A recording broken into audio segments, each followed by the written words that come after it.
नमस्कार विद्यार्थी मित्रांनो, मुंबई हायकोर्ट भरतीमध्ये ड्रायव्हर पदासाठी ज्यांनी फॉर्म भरला होता त्यांच्यासाठी एक नोटीस जारी झालेली आहे. आता ती नोटीस काळजीपूर्वक तुम्ही वाचायची किंवा मी जे नोटीस मधलं जे मेन पॉइंट आहे तर ते तुम्ही समजून घ्या. त्याच्या अगेन्स्ट तुम्ही नेक्स्ट स्टेप किंवा प्रोसेस करून घ्या.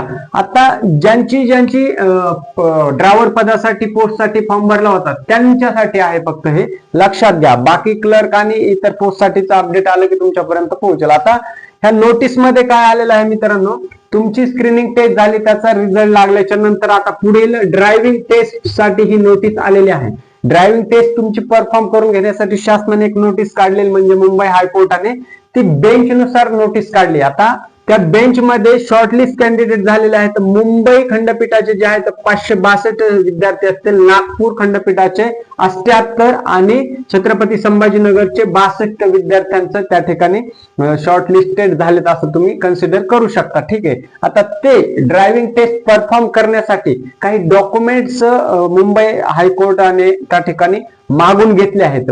आता त्यासाठी काही स्पेसिफिक डॉक्युमेंट्स लागतात. ते म्हणजे सगळ्यात महत्वाचं तुमचं ड्रायव्हिंग लायसन्स. ठीक आहे. हे light motor vehicle, heavy motor vehicle जे काही तुमचे ऍज पर रिक्वायरमेंट नुसार असेल, म्हणजे एक ड्रायव्हरचं लायसन्स लागेल. त्याच्यानंतर तुमचं एक्सपिरियन्स असेल ते सर्टिफिकेट तुम्हाला अपलोड करावे लागेल आणि इतर डॉक्युमेंट्स संबंधित प्रमाणपत्र किंवा डॉक्युमेंट जे काही असतील तुमचे ते तुमचे सोबत ठेवायचे, फिजिकली आणि अटेस्टेड कॉपी. परंतु त्याच्या अगोदर, फिजिकलच्या अगोदर मित्रांनो, तुम्हाला हे बॉम्बे हायकोर्टच्या ऑफिशियल वेबसाईट वरती जाऊन त्या ठिकाणी तुम्हाला काय करायचं आहे, एक नोटीस चा मेसेज दिसेल, जसा की notice for submitting driving experience certificate and documents असं त्या ठिकाणी तुम्हाला मेसेज दिसेल. तो एक तर काय करायचं, तुम्ही डाउनलोड करून व्यवस्थितरित्या शांत डोक्याने वाचून घ्यायचं आहे. त्याच्यामध्ये काय सूचना दिलेल्या आहेत त्या कशा फॉलो करायच्यात लक्षात घ्या. ह्या जर गोष्टी चुकल्या किंवा हे डॉक्युमेंट्स तुम्ही अपलोड नाही केले तर तुमचं कितीही मेरिट लागू द्या किंवा किती मार्क्स असू द्या, तुमचं सिलेक्शन बाद होऊ शकतं, लक्षात घ्या. म्हणून खूप महत्वाची नोटीस आहे. तुम्ही व्हिडिओ प्लीज शेवटपर्यंत 2 मिनिटासाठी पहा. ठीक आहे. हा आल्याच्या नंतर कंडिशन सगळ्या गोष्टी वाचून घ्यायच्या आहेत. तुमचे डॉक्युमेंट्स तिथे अपलोड करायचे आहेत. अपलोड कसे करायचे आता ते जर माहित नसेल तर तुम्हाला एका मिनिटात सांगतो. ऑफिशियल वेबसाईट वरती गेले तुम्ही, मुंबई हायकोर्टाच्या वेबसाईट वरती, त्याच्यानंतर notice for submitting driving experience certificate and documents असेल ते डाउनलोड करा, वाचा आणि त्याच्या साईडला तिथं तुम्ही पुन्हा तुमचा जो रजिस्ट्रेशन आयडी असेल किंवा लॉग इन आयडी असेल त्यांनी लॉग इन करा. ठीक आहे. त्याच्यानंतर तुमचे पूर्ण डॉक्युमेंट्स त्या ठिकाणी अपलोड करा ऑफिशियल वेबसाईट वरती म्हणताय. इकडे तिकडे दुसरीकडे अजिबात कुठंच करायचे नाही. ठीक आहे. डॉक्युमेंट्स अपलोड केल्याच्या नंतर त्या ठिकाणी सबमिट करा. सबमिट केलं म्हणजे काय, तुमचं ऑफिशियल पोर्टल वरती डॉक्युमेंट्स अपलोड होतील मित्रांनो. ठीक आहे. मग आता प्रश्न येतो, फक्त पोर्टल वरतीच डॉक्युमेंट्स अपलोड करायचे की आणखी फिजिकली कुठे लागणार आहे? सुरुवातीला एक आहे पोर्टल वरती अपलोड करायचे आणि दुसरं तुमचं ज्या दिवशी ऍक्च्युअल ड्रायव्हिंग टेस्ट असेल किंवा ड्रायव्हिंग एक्झाम म्हटलं तरी चालेल, त्या दिवशी तुम्हाला फिजिकली डॉक्युमेंट्स ओरिजिनल त्या ठिकाणी सोबत घ्यायचे आहेत. Original plus attested copy. ठीक आहे. 2 कॉपीज त्याचे तुमच्या सोबत ठेवायचे आहेत. मग आता कुठल्या विद्यार्थ्यांना ड्रायव्हिंग टेस्ट साठी कुठे जायचं आणि नेमकं ड्रायव्हिंग टेस्ट कधी होणार आहे लक्षात घ्या. हे स्टेप बाय स्टेप सर्व गोष्टी सांगणार आहेत. ठीक आहे. आता मुद्द्याने एक गोष्ट पाहूया. त्यासाठी पात्र उमेदवार आहेत 562, 78 आणि 62. ह्याच्यामध्ये रिजेक्ट झालेले विद्यार्थ्यांची सुद्धा त्यांनी लिस्ट जाहीर केली. त्याच्यामध्ये मित्रांनो रजिस्ट्रेशन फीस न भरलेले 74 अर्ज बाद झालेले विद्यार्थ्यांचं त्या ठिकाणी त्यांनी सुद्धा नोटीस जाहीर केलेली. म्हणजे त्यांचं इथं डायरेक्ट हायकोर्ट रिक्रुटमेंट मध्ये त्यांचा ह्या ठिकाणी विषयच कट करून टाकलेला आहे. कारण की त्यांनी फीस किंवा जे काही चलन असेल ते भरलं होतं. असं 74 विद्यार्थी इथं त्यांचं बाकीचे उर्वरित सगळी प्रोसेस चांगली झालेली आहे. त्या विद्यार्थ्यांना या ठिकाणी अशा प्रकारे शॉर्टलिस्ट केलेले आहेत. मुंबईसाठी एवढे, नागपूर आणि छत्रपती संभाजीनगर साठी एवढे. ठीक आहे.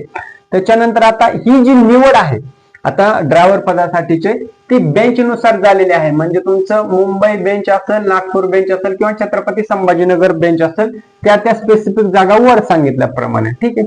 पुढे डॉक्युमेंट्स कुठले, पात्र कॅन्डिडेट्सने ड्रायव्हिंग लायसन्स, शैक्षणिक कागदपत्रे, एक्सपिरियन्स प्रमाणपत्र आणि ऍप्लिकेशन फॉर्म, तुम्ही जो ऍप्लिकेशन अर्ज भरताना केलेला होता तो फॉर्मची प्रिंट किंवा त्याची PDF असेल ती सुद्धा त्या ठिकाणी अपलोड करा आणि ओरिजिनल फॉर्मॅटमध्ये फिजिकली तुमची ऍक्च्युअल ड्रायव्हिंग टेस्ट वेळी या ठिकाणी सोबत राहू द्या. ठीक आहे, इथपर्यंत गोष्टी लक्षात आल्या. त्याच्यानंतर तुमचा कट ऑफ, बाकीच्या गोष्टी कन्सिडर होतील. अधिकृत वेबसाईटला भेट द्यावी, तसेच वेळापत्रक पाहावे.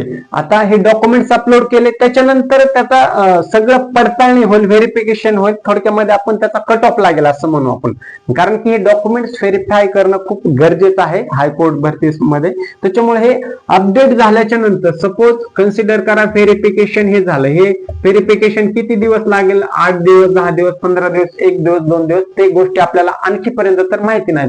जेवढा वेळ लागेल तेवढा डझंट मॅटर, परंतु महत्वाचं एवढं आहे की एक एक गोष्ट स्टेप बाय स्टेप आता निकालाच्या जवळ तुम्हाला खेचून आणते, म्हणजे प्रोसेस मध्ये आहे, फास्ट प्रोसेस मध्ये. ठीक आहे, आता व्हेरिफिकेशन झाल्याच्या नंतर मग काय करायचं आहे पुढे? तुमचं वेळापत्रक त्याच्यानंतर परत पब्लिश होईल. आता हे वेळापत्रक कशाचं पब्लिश होईल? एक तर तुमचं ड्रायव्हिंग टेस्टचं. ठीक आहे, ड्रायव्हिंग टेस्ट म्हणजे आता याच्यामध्ये काय असेल मित्रांनो, ज्यांनी अपलोड केले डॉक्युमेंट त्यांचं सगळं व्हेरिफिकेशन झाल्याच्या नंतर खंडपीठानुसार आता मुंबईसाठी वेळापत्रक वेगळं राहील, नागपूरसाठी वेगळं राहील आणि छत्रपती संभाजीनगरसाठी वेगळं राहील. वेगळं म्हणजे कसं? आता त्याची डेट एकच दिवशी राहील की वेगवेगळी राहील हे अजून आजपर्यंत डेट किंवा वेळ आपल्यापर्यंत पोहोचली नाही, कारण ते अधिकृत ऑफिशियली जाहीर झालेलंच नाही. ठीक आहे, म्हणून ह्या गोष्टी लक्षात ठेवा. म्हणजे खंडपीठानुसार तुमच्या हायकोर्टनुसार त्या ठिकाणी वेगवेगळ्यांना वेगवेगळं असेल, परंतु सगळ्यांना क्रायटेरिया सेमच असेल. ठीक आहे, आता हे झालं वेळापत्रक. आता वेळापत्रक पब्लिश झाल्याच्या नंतर परत तुम्ही डॉक्युमेंटचा ओरिजिनल बंच घ्यायचा आणि वेळेच्या अगोदर त्या ठिकाणी प्रेझेंट राहायचं आहे.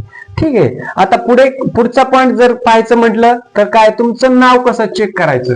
आता नाव कशात चेक करायचं? या लिस्ट मध्ये. आणि दुसरं वेळापत्रक आल्याच्या नंतर त्या ठिकाणी सुद्धा तुमचं नाव येईल मित्रांनो. ठीक आहे, मग नाव चेक करण्यासाठी अधिकृत नोटिफिकेशन नुसार वेबसाईट वरती जायचं आहे. ठीक आहे, म्हणजे तुम्ही ऑफिशियल वेबसाईट जी आहे त्याच्यावरती जायचं, तिथं तुम्ही नाव चेक करून घ्यायचं आहे स्टेप बाय स्टेप. काही गोष्टी तुमच्यापर्यंत, कारण की तो खूप जास्त वेळ चालला जातो तुमचा, म्हणून काही गोष्टी तुम्ही गुगल स्वतःहून करत जा तुमच्या फायद्यासाठी, वेळ वाचवण्यासाठी. ठीक आहे, जर डाऊट आलाच, प्रश्न पडलाच तर विचारा, 100% सोल्युशन होईल. जर तुम्हाला काही अडचण आली तर 100% मी आहे मित्रांनो, काळजी करू नका. ठीक आहे, आता टेस्ट कधी होणार ह्याच्यावरती आता वर सांगितल्याप्रमाणे की डॉक्युमेंट्स अपलोड, त्याच्यानंतर सगळ्या verification process, scheduled time table येईल आणि नंतर टेस्ट परफॉर्म केली जाईल. ठीक आहे, आता डॉक्युमेंट्स अपलोड कसे करायचे? सर्वात महत्वाचा प्रश्न, शेवटचा मुद्दा आहे. फक्त 1 मिनिट थांबा, कारण की डॉक्युमेंट्स अपलोड कसे करायचे, सुरुवातीला काय करायचं? बॉम्बे हायकोर्टची जी ऑफिशियल वेबसाईट वरती आहे. आता तुम्ही जर साधारणपणे ह्या गोष्टीसाठी तुम्ही मोबाईल किंवा स्वतःच्या लॅपटॉप वरतून न करता, माझं सजेशन असं आहे, जवळच्या नेट कॅफे मध्ये जा, कारण की तिथं त्यांना एक्सपिरियन्स असतो. भरपूर सारे कॅन्डिडेट, त्यांचा तो बिझनेस असल्यामुळे हे काय ह्याच्यासाठी नाही, तुमच्या फायद्यासाठी सांगतो. कारण तुमच्याकडून छोटी मोठी मिस्टेक होऊ शकते, परत मिस्टेक झाल्यावर परत 100 गोष्टी 100 भानगडी करत बसावं लागतात. त्याच्यापेक्षा 50-100 रुपये जाऊ द्या, नेट कॅफेवाल्याकडे जायचं सिंपलपणे, त्यांना सर्व गोष्टी माहित असतात. डॉक्युमेंट ओरिजिनल फॉर्मॅटमध्ये घेऊन जायचं. ठीक आहे, त्याच्यानंतर हा असा मेसेज येईल, डॉक्युमेंट्स अपलोड करायचे, लॉग इन करून तुमचं आणि सबमिट करायचे. ह्या प्रकारे तुम्ही डॉक्युमेंट्स अपलोड करू शकता. आता प्रश्न येतो, मग आता इथं डॉक्युमेंट अपलोड करताना काही प्रॉब्लेम आला किंवा आणखी तुमच्या काही अडचणी असू शकतात, आता हे कधी करायचंय?